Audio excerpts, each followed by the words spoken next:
Part 2 of the Black Death. This is lecture 23. Let's talk about types, first of all.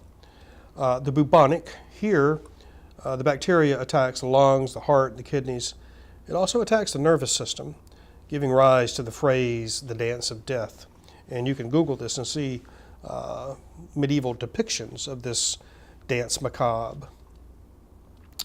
In the bubonic variety, most cases the victim then hemorrhages massive amounts of blood, which cause dark blotches to appear before slipping into a coma and dying. So if you look at these images, you'll see that the body begins to turn purplish color and then black as the victim gives way to death. A second variety is the pneumonic, and you can tell how this is spread from the root here. Think of pneumonia. It's nearly always fatal. Death from asphyxiation occurs within 2 to 4 days. And of course, it's spread by airborne droplets. People cough and sneeze. And then finally is the septicemic. This is the rarest form of plague.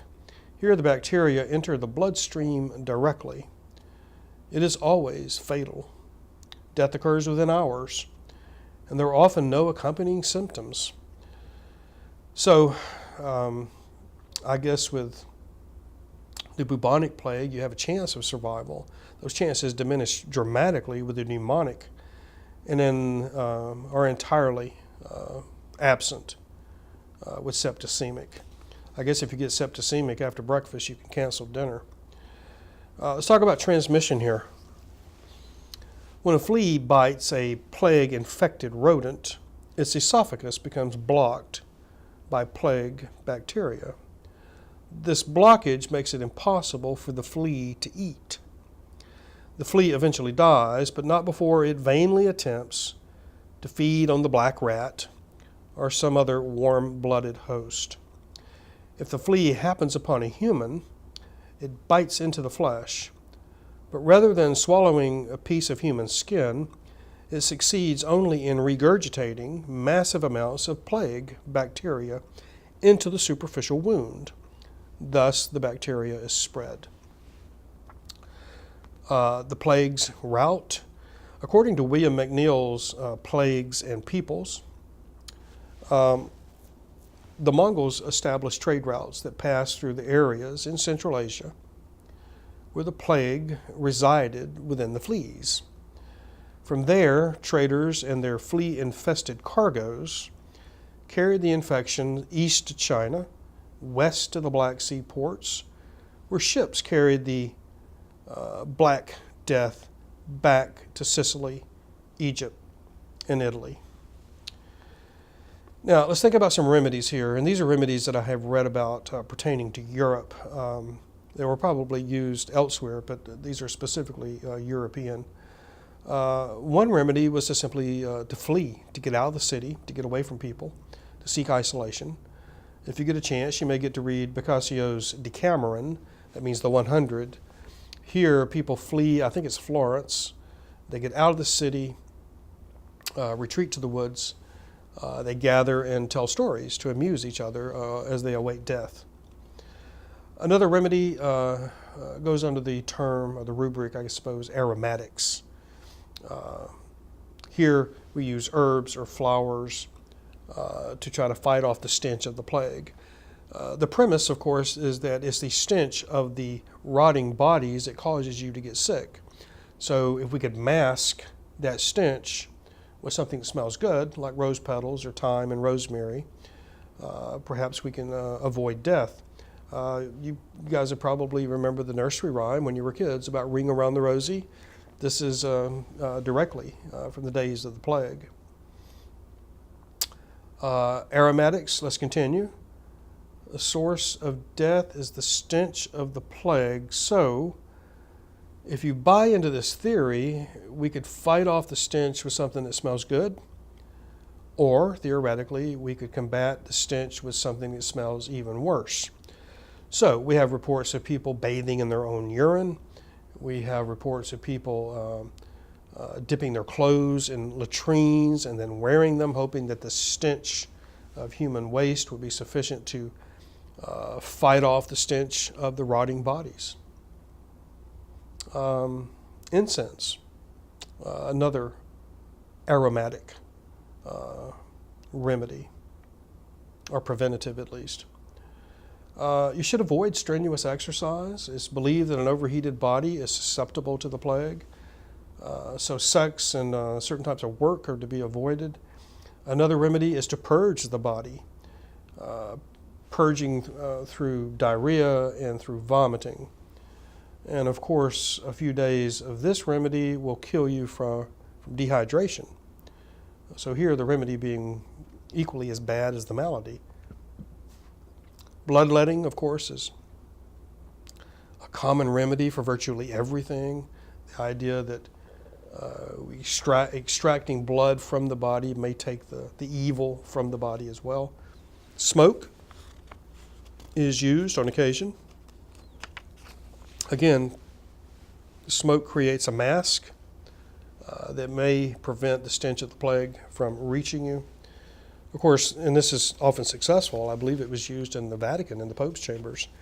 It was successful not for the reasons they believed. The simple fact is the fleas don't like smoke. Now, there's another remedy called the Flagellants. This is the French verb flagell is to whip. And if you want to see a good depiction of this, you can look at Ingmar Bergman's classic film, The Seventh Seal, where the flagellants are depicted very effectively. Groups of flagellants would whip themselves in acts of atonement. They'd wear a crown of thorns. They'd carry crosses. They were welcomed by villagers as they sort of paraded from one village to the next. Villagers regarded them as saint-like because of their willingness to punish themselves by either whipping themselves or by whipping the person in front of them as the person behind you whips you on the back. A contemporary description, quote, "Each whip consisted of a stick with 3 knotted thongs hanging from the end. 2 pieces of needle-sharp metal were run through the center of these knots from both sides, forming a cross, the ends of which extended beyond the knots by less than an inch.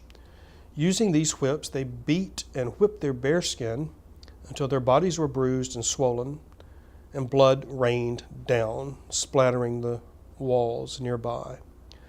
I have seen sometimes those bits of metal penetrated the flesh so deeply that it took more than 2 attempts to pull them out," unquote. So the Flagellants believe that God has brought this plague upon mankind. He's wiped out the world before. You may remember Noah's flood. And so the purpose here is to demonstrate to God that we are punishing ourselves and that this public penance should convince God not to punish us further with the Black Death. Think about the social consequences of this calamity. Priests refused to administer the last rites. This, of course, lessens people's faith in the church, as apparently the priest has no more faith than the rest of us. Doctors refuse to visit the houses of the dying. And, of course, medieval medicine is nothing to get excited about, but nevertheless, again, medical institutions are now held in, or at least the respect for them has been diminished. You have dead bodies in waterways and streets and houses. Houses are abandoned because of the corpses and the stench. Bodies are dumped in the streets. Bodies are dumped in waterways. You can imagine the impact this has on people downriver. Bodies are consumed in the streets by pigs, by dogs, birds. Whole villages, whole families wiped out quickly. People seek isolation, not consolation, so the plague doesn't bring people together. And then we have famine on top of the plague because there's a shortage of agricultural workers to bring in the harvest.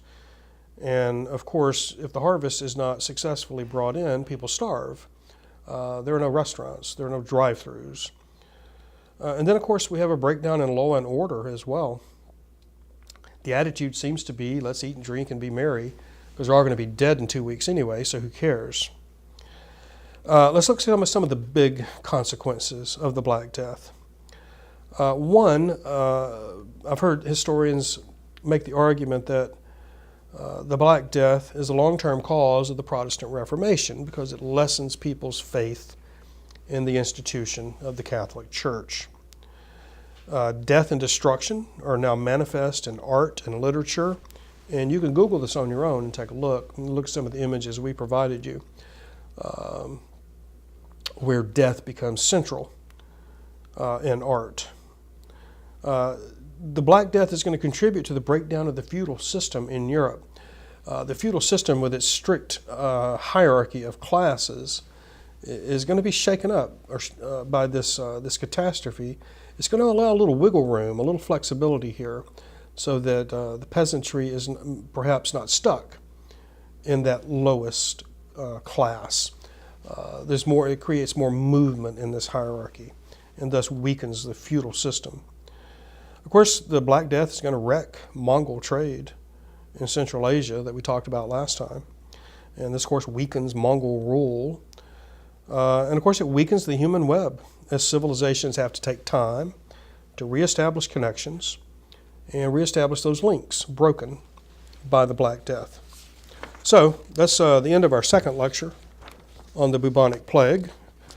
Thanks for your attention.